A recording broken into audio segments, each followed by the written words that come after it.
ಕಾಶಿ ಅಂದರೆ ವಾರಣಾಸಿಯಲ್ಲಿರುವಂತಹ ಜ್ಞಾನವಾಪಿ ಮಸೀದಿಯಲ್ಲಿ ಹಿಂದೂ ದೇವರುಗಳ ಪೂಜೆಗೆ ಅವಕಾಶ ಮಾಡಿಕೊಡಬೇಕು ಅಂತ 5 ಮಹಿಳೆಯರು ಅರ್ಜಿಯನ್ನು ಸಲ್ಲಿಸಿದ್ರು. ಆ ಅರ್ಜಿಗೆ ವಾದ ವಿವಾದ, ಸಾಕ್ಷಿ ಪ್ರತಿಸಾಕ್ಷಿ ಎಲ್ಲವನ್ನೂ ಪರಿಗಣಿಸಿ ಇವತ್ತು ಕಾಶಿಯ ಜಿಲ್ಲಾ ಕೋರ್ಟ್ ಆದೇಶವನ್ನು ಕೊಟ್ಟಿದೆ. ಜ್ಞಾನವಾಪಿ ಮಸೀದಿಯಲ್ಲಿ ಪೂಜೆ ಸಲ್ಲಿಸೋದಕ್ಕೆ ವಾರಣಾಸಿಯ ಜಿಲ್ಲಾ ಕೋರ್ಟ್ ಅವಕಾಶವನ್ನು ಕೊಟ್ಟಿದೆ. ಕಾಶಿಯ ಮಸೀದಿ ವರ್ಸಸ್ ಮಂದಿರದ ವಿವಾದದಲ್ಲಿ ಅತಿ ದೊಡ್ಡ ಬೆಳವಣಿಗೆಯಾಗಿದೆ. ಕಾಶಿಯ ಕೋರ್ಟ್ ಜ್ಞಾನವಾಪಿ ಮಸೀದಿಯಲ್ಲಿ ಹಿಂದೂಗಳ ಪೂಜೆಗೆ ಅವಕಾಶವನ್ನು ಕೊಟ್ಟಿದೆ. ಮಸೀದಿ ಹಿಂದೂಗಳಿಗೆ ಸೇರಿದ್ದು ಅಂತ ಹಿಂದೂ ಅರ್ಜಿದಾರರು ವಾದವನ್ನ ಮಾಡ್ತಾ ಇದ್ರು. ಅವರ ವಾದಕ್ಕೆ ಆರಂಭಿಕ ಗೆಲುವು ಸಿಕ್ಕಿದೆ. ಮಸೀದಿಯ ನೆಲಮಾಳಿಗೆಯಲ್ಲಿ 4 ನೆಲಮಾಳಿಗೆಗಳಿದ್ದಾವೆ. ಮಸೀದಿಯಲ್ಲಿ ಆ ನೆಲಮಾಳಿಗೆಯಲ್ಲಿರುವಂತಹ 4 ಕೊಠಡಿಗಳಲ್ಲಿ 1 ಕೊಠಡಿಯಲ್ಲಿ ಪೂಜೆ ಸಲ್ಲಿಸೋದಕ್ಕೆ ಕೋರ್ಟ್ ಅವಕಾಶವನ್ನು ಕೊಟ್ಟಿದೆ. ವಾರಣಾಸಿ ಜಿಲ್ಲಾ ಕೋರ್ಟ್ ಈ ಆದೇಶವನ್ನು ಮಾಡಿದೆ. 1 ವಾರದ ಒಳಗೆ ಪೂಜೆ ಮಾಡೋದಕ್ಕೆ ಎಲ್ಲ ಅವಕಾಶವನ್ನು ಮಾಡಿಕೊಡ್ಬೇಕು ಅಂತ ವಾರಣಾಸಿ ಜಿಲ್ಲಾಡಳಿತಕ್ಕೆ ಜಿಲ್ಲಾ ಕೋರ್ಟ್ ಸೂಚನೆಯನ್ನು ಕೊಟ್ಟಿದೆ. ಅಯೋಧ್ಯೆಯಂತೆ ಕಾಶಿ ಮಸೀದಿಯೂ ಕೂಡ ಹಿಂದೂಗಳ ವಶವಾಗುತ್ತಾ ಅನ್ನುವ ಪ್ರಶ್ನೆ ಉದ್ಭವ ಆಗುತ್ತೆ. ಕಾಶಿಯ ಕಾರಿಡಾರ್ನ ಫೋಟೋ ನೋಡ್ತಿದ್ದೀರಿ ಮತ್ತು ಜ್ಞಾನವಾಪಿ ಮಸೀದಿಯ ಫೋಟೋವನ್ನು ನೋಡ್ತಾ ಇದ್ದೀರಿ. ಮಂದಿರವಿದ್ದಂತಹ ಅವಶೇಷಗಳ ಮೇಲೆ ಮಸೀದಿಯನ್ನು ನಿರ್ಮಾಣ ಮಾಡಲಾಗಿದೆ ಅನ್ನೋದು ಹಿಂದೂಗಳ ವಾದ ಆಗಿತ್ತು. ಜೊತೆಗೆ ಈಗ ಇರುವಂತಹ ಮಸೀದಿಯಲ್ಲಿ ಹಿಂದೂ ದೇವರುಗಳ ವಿಗ್ರಹಗಳಿದ್ದಾವೆ, ಹಿಂದೂ ದೇವರುಗಳ ಕೆತ್ತನೆಗಳಿದ್ದಾವೆ, ರಚನೆಗಳಿದ್ದಾವೆ. ಅವುಗಳಿಗೆ ಪೂಜೆ ಮಾಡೋದಕ್ಕೆ ಅವಕಾಶವನ್ನು ಮಾಡಿಕೊಡ್ಬೇಕು ಅಂತ ಅರ್ಜಿಯನ್ನು ಸಲ್ಲಿಸಲಾಗಿತ್ತು. ಆ ಅರ್ಜಿಗೆ ಇವತ್ತು ಕಾಶಿಯ ಜಿಲ್ಲಾ ಕೋರ್ಟ್ ಒಪ್ಪಿಗೆಯನ್ನು ಕೊಟ್ಟಿದೆ. ಇವತ್ತಿನ ಜಡ್ಜ್ಮೆಂಟ್ನಲ್ಲಿ ಏನಿತ್ತು ನಾನು ವಿವರವಾಗಿ ಹೇಳ್ತೀನಿ. ವಾರಣಾಸಿಯ ಕೋರ್ಟ್ನ ಆದೇಶದಲ್ಲಿ ಇವತ್ತು ಸ್ಪಷ್ಟವಾಗಿ ಹೇಳುತ್ತೆ, 1993 ಡಿಸೆಂಬರ್ವರೆಗೆ ಆ ನೆಲಮಾಳಿಗೆಯಲ್ಲಿ ಪೂಜೆ ನಡೀತಾ ಇತ್ತು. ಯಾವ ನೆಲಮಾಳಿಗೆ? ಜ್ಞಾನವಾಪಿ ಮಸೀದಿಯ ಕೆಳಗಿರುವಂತಹ ಬೇಸ್ಮೆಂಟ್ನಲ್ಲಿ 4 ಕೊಠಡಿಗಳಿವೆ. 1 ಕೊಠಡಿಯಲ್ಲಿ 1993 ಡಿಸೆಂಬರ್ವರೆಗೂ ಪೂಜೆ ನಡೀತಾ ಇತ್ತು. ಜ್ಞಾನವಾಪಿಯ ಮಸೀದಿಯ ವಿಗ್ರಹಕ್ಕೆ ಹಿಂದೂಗಳು ಪೂಜೆ ಮಾಡಲಿ, ಆಗಿನಿಂದಲೂ ಪೂಜೆ ಮಾಡ್ಕೊಂಡು ಬರ್ತಾ ಇದ್ರು, ಈಗಲೂ ಪೂಜೆ ಮಾಡಲಿ. ತಲೆಮಾರುಗಳಿಂದ ಮಸೀದಿಯೊಳಗೆ ಪೂಜೆ ನಡೆದಕ್ಕೆ ಇತಿಹಾಸ ಇದೆ, ದಾಖಲೆಗಳಿದ್ದಾವೆ. ಜನರೇಷನ್ಸ್ ಇಂದ ಪೂಜೆ ಮಾಡಿದ್ದಾರೆ ಮಸೀದಿಯೊಳಗೆ. ಆ ಪೂಜೆ ಮುಂದುವರಿಯಬೇಕು ಅಂತ ಇವತ್ತಿನ ಕೋರ್ಟ್ ಆರ್ಡರ್ನಲ್ಲಿ ಸ್ಪಷ್ಟವಾಗಿ ಹೇಳಿದೆ. ಜ್ಞಾನವಾಪಿ ಮಸೀದಿಯ ನೆಲಮಹಡಿಯಲ್ಲಿ ಈಗಾಗಲೇ ವಿಗ್ರಹಗಳು ಇದ್ದಾವೆ. ಅದು ಸಿಕ್ಕಿರೋದು ASI ಸರ್ವೆಯಲ್ಲೂ ಕೂಡ ದೃಢಪಟ್ಟಿದೆ. ಹಾಗಾಗಿ ಪೂಜೆ ನಡೆಯೋದಕ್ಕೆ ಅವಕಾಶವನ್ನು ಕೊಡಬೇಕು ಅಂತ ವಾರಣಾಸಿಯ ಕೋರ್ಟ್ ಹೇಳಿದೆ.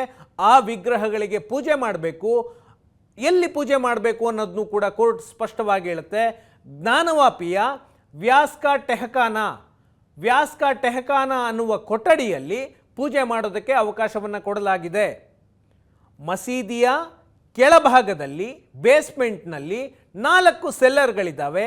ಆ 4 ಸೆಲ್ಲರ್ ಅಥವಾ ಕೊಠಡಿಗಳಲ್ಲಿ 1 ಕೊಠಡಿ ವ್ಯಾಸ್ ಕಾ ಟೆಹಖಾನ ಅಂತ ಕರೀತಾರೆ ಅದನ್ನು.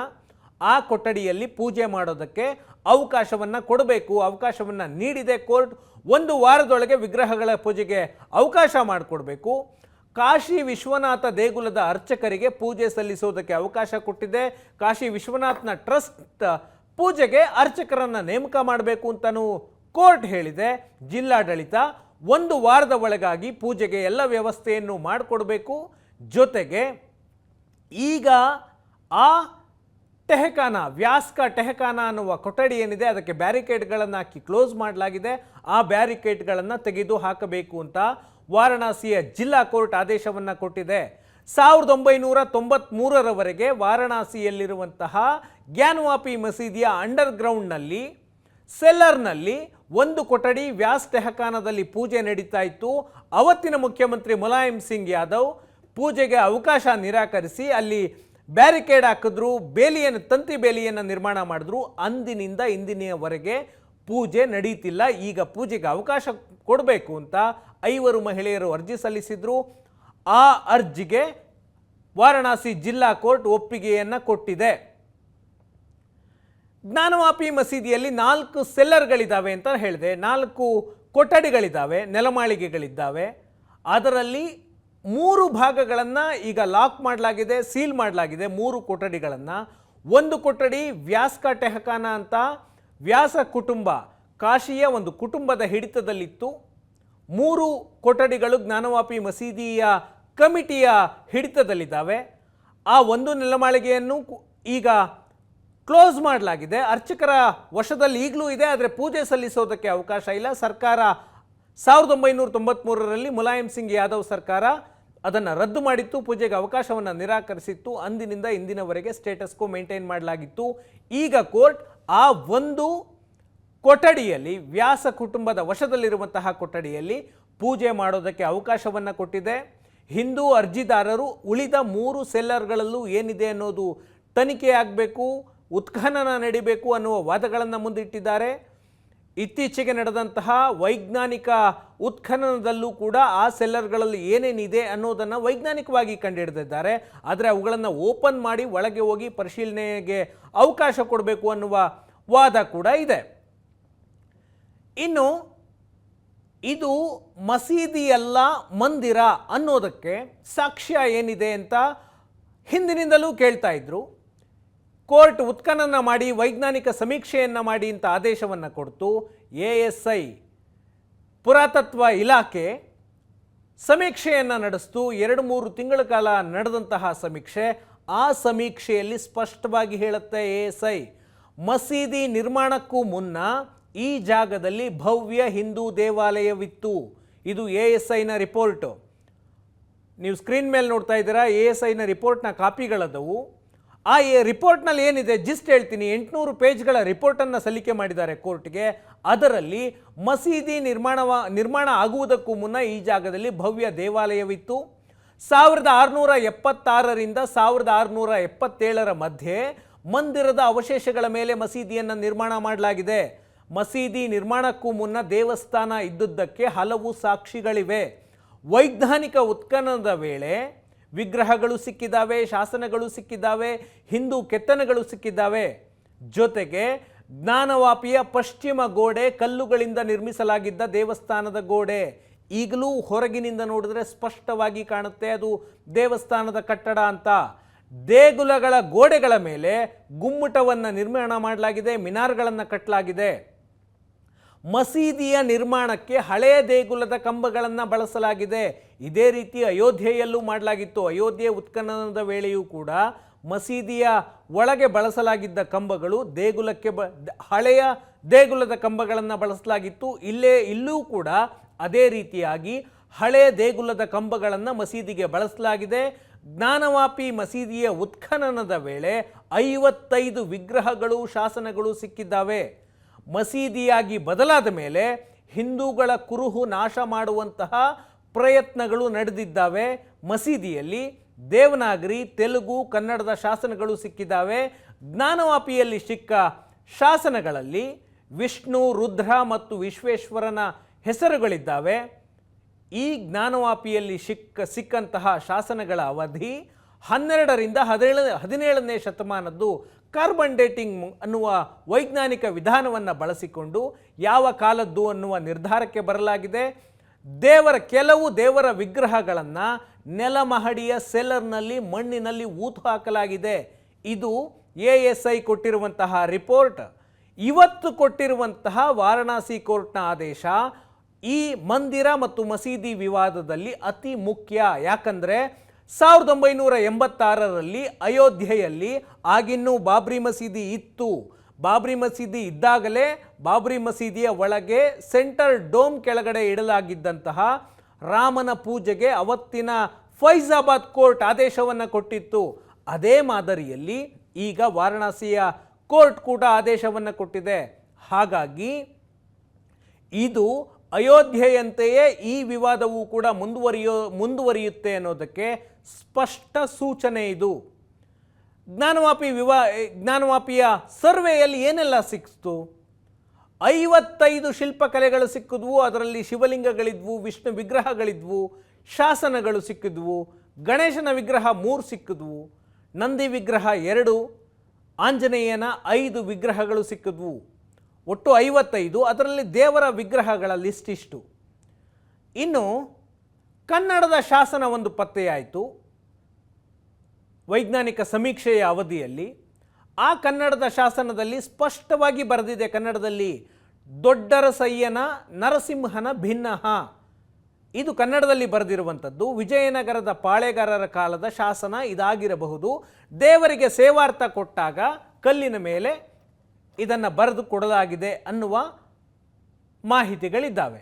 ಇನ್ನು ಈ ಕಾಶಿಯಲ್ಲಿದ್ದಂತಹ ಮಸೀದಿ ದೇವಸ್ಥಾನವಾಗಿ ಬದಲಾಗಿದ್ದು ಯಾವಾಗ?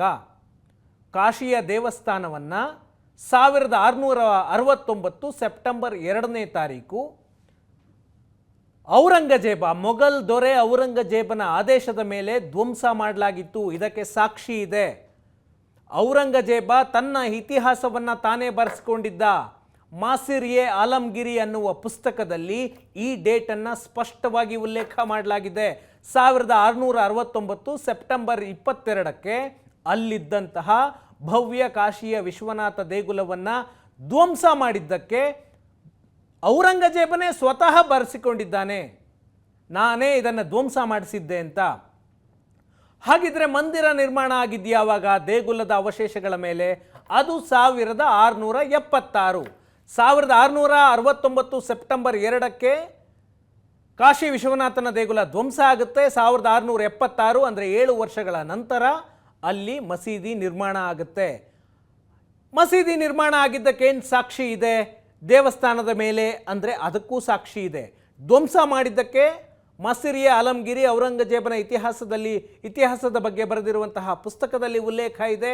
ಸ್ವತಃ ಅವನೇ ಬರೆಸ್ಕೊಂಡದ್ದು. ಮಸೀದಿಯನ್ನು ಕಟ್ಟಿದ್ದಕ್ಕೂ ಕೂಡ ಮೊನ್ನೆ ನಡೆದ ಉತ್ಖನನದಲ್ಲಿ ದಾಖಲೆ ಸಿಕ್ಕಿದೆ.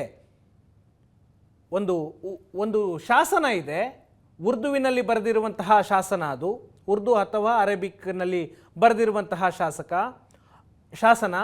ಔರಂಗಜೇಬ ರಾಜನಾದ 20ನೇ ವರ್ಷಾಚರಣೆಯ ವೇಳೆ ಅವರ ಆದೇಶದ ಮೇಲೆ 1676ರಲ್ಲಿ ಮಸೀದಿ ನಿರ್ಮಾಣ ಮಾಡಲಾಗಿದೆ. ಇದು ಶಾಸನ. ಮೊನ್ನೆ ಉತ್ಖನನದ ವೇಳೆ ಒಂದು ಶಾಸನ ಸಿಕ್ಕಿದೆ. ಆ ಶಾಸನದಲ್ಲಿ ಸ್ಪಷ್ಟವಾಗಿ ಬರೆಯಲಾಗಿದೆ 20ನೇ ವರ್ಷಾಚರಣೆ, ಔರಂಗಜೇಬ ರಾಜನಾದ 20ನೇ ವರ್ಷಾಚರಣೆಯಲ್ಲಿ 1676ರಲ್ಲಿ ಈ ಮಸೀದಿಯನ್ನು ನಿರ್ಮಾಣ ಮಾಡಲಾಗಿದೆ ಅಂತ ಸ್ಪಷ್ಟವಾಗಿ ಹೇಳಲಾಗಿದೆ. ಮಸೀದಿಯಲ್ಲಿ ಶಿವಲಿಂಗಗಳು ಸಿಕ್ಕಿದ್ದಾವೆ.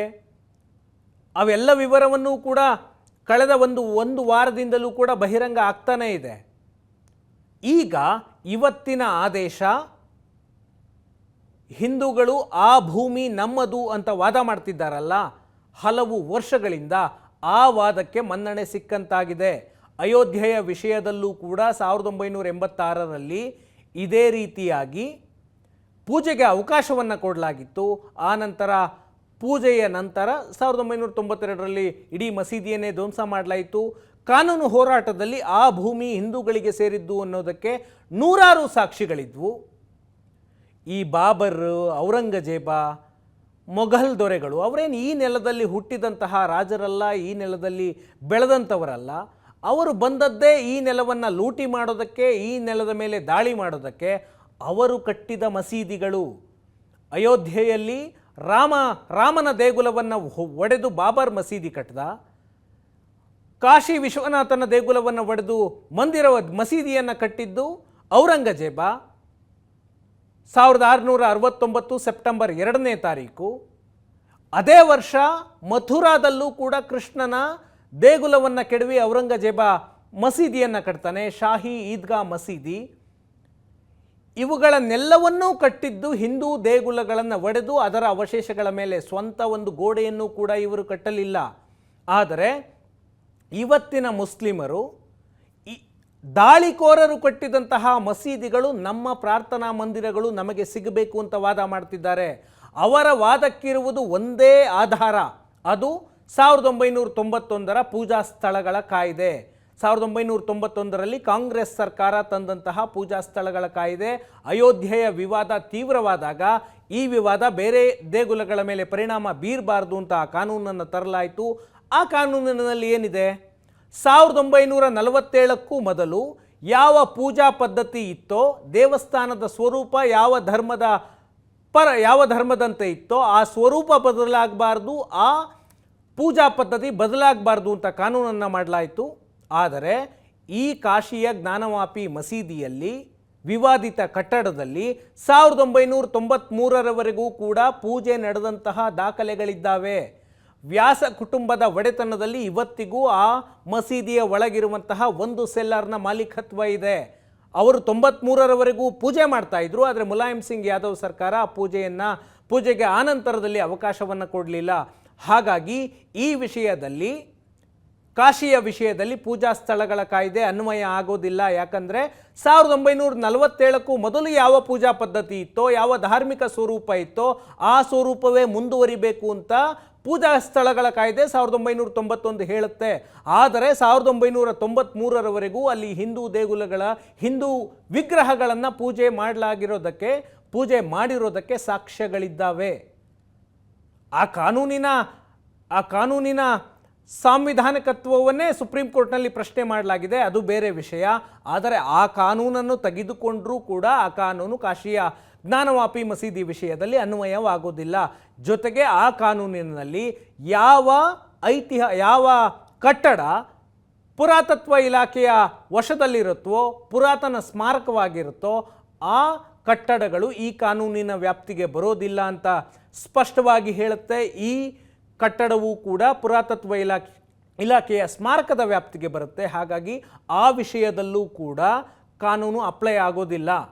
ಹಾಗಾಗಿ ಈ ವಿವಾದವೂ ಕೂಡ ಅಯೋಧ್ಯೆಯಂತೆ ಒಂದು ತಾರ್ಕಿಕ ಅಂತ್ಯಕ್ಕೆ ಮುಟ್ಟುವಂತಹ ಎಲ್ಲ ಲಕ್ಷಣಗಳು ಇವತ್ತಿನ ಆದೇಶದಿಂದ ಸ್ಪಷ್ಟವಾಗಿ ಕಾಣುತ್ತೆ. ಈ ಕಾಶಿ ವಿಶ್ವನಾಥನ ದೇಗುಲ 1194ರಲ್ಲಿ ಮೊದಲಿಗೆ ಡೆಮಾಲಿಷನ್ ಆಗಿದ್ದು, ಮೊಘಲ್ ಕಮಾಂಡರ್ ಕುತುಬುದ್ದೀನ್ ಐಬಕ್ ಮೊದಲ ಬಾರಿಗೆ ಧ್ವಂಸ ಮಾಡ್ತಾನೆ. ಆನಂತರ ದೆಹಲಿ ಸುಲ್ತಾನೇಟ್ನ ರಾಣಿ ರಜಿಯಾ ಸುಲ್ತಾನ ಜ್ಞಾನವಾಪಿ ಮಸೀದಿಯನ್ನು ನಿರ್ಮಾಣ ಮಾಡ್ತಾಳೆ, ಅಲ್ಲೊಂದು ದೇಗುಲವನ್ನು ಧ್ವಂಸ ಮಾಡ್ತಾಳೆ. ಮತ್ತೊಂದು ಇವರು ಎಷ್ಟು ಬಾರಿ ಧ್ವಂಸ ಮಾಡಿದರೂ ಮತ್ತೊಮ್ಮೆ ಹಿಂದೂಗಳು ದೇಗುಲವನ್ನು ಕಟ್ತಾರೆ, ಮತ್ತೆ ಧ್ವಂಸ ಮಾಡಲಾಗುತ್ತೆ. 1436ರಿಂದ 1458ರ ಅವಧಿಯಲ್ಲಿ ಜಾನ್ಪುರದ ರಾಜ ಹುಸೇನ್ ಶಾ ಶಾರ್ಕಿ ದೇಗುಲವನ್ನು ಧ್ವಂಸ ಮಾಡ್ತಾನೆ. ಹಿಂದೂ ರಾಜರು ಮತ್ತೆ ಕಟ್ತಾರೆ 1475ರಲ್ಲಿ. 1490ರಲ್ಲಿ ದೆಹಲಿಯ ಸುಲ್ತಾನ ಸಿಕಂದರ್ ಲೋಧಿ ಮತ್ತೆ ಧ್ವಂಸ ಮಾಡ್ತಾನೆ. ಮತ್ತೆ ರಾಜ ಮಾನ್ಸಿಂಗ್ 1585ರಲ್ಲಿ ದೇಗುಲವನ್ನು ನಿರ್ಮಾಣ ಮಾಡ್ತಾರೆ. ಕೊನೆಯ ಬಾರಿಗೆ ಧ್ವಂಸ ಆಗಿದ್ದು 1669 ಸೆಪ್ಟೆಂಬರ್ 2ನೇ ತಾರೀಕು. ಅದು ಔರಂಗಜೇಬನ ಆದೇಶದ ಮೇಲೆ. ಅದಕ್ಕೆ ಸ್ಪಷ್ಟ ದಾಖಲೆ ಇದೆ. ಈ ಎಲ್ಲ ದಾಖಲೆಗಳನ್ನು ಪರಿಗಣಿಸಿದರೆ ಇದು ಕೂಡ ಅಯೋಧ್ಯೆಯಂತೆ ಕೋರ್ಟ್ನಲ್ಲಿ ಇತ್ಯರ್ಥವಾಗುವ ಎಲ್ಲ ಲಕ್ಷಣಗಳು ಕಾಣಿಸ್ತಿದೆ.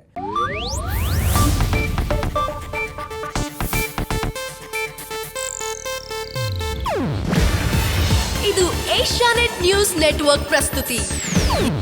ನೀವು ನೋಡ್ತಿದ್ದೀರಾ ಏಷ್ಯಾನೆಟ್ ಸುವರ್ಣ ನ್ಯೂಸ್.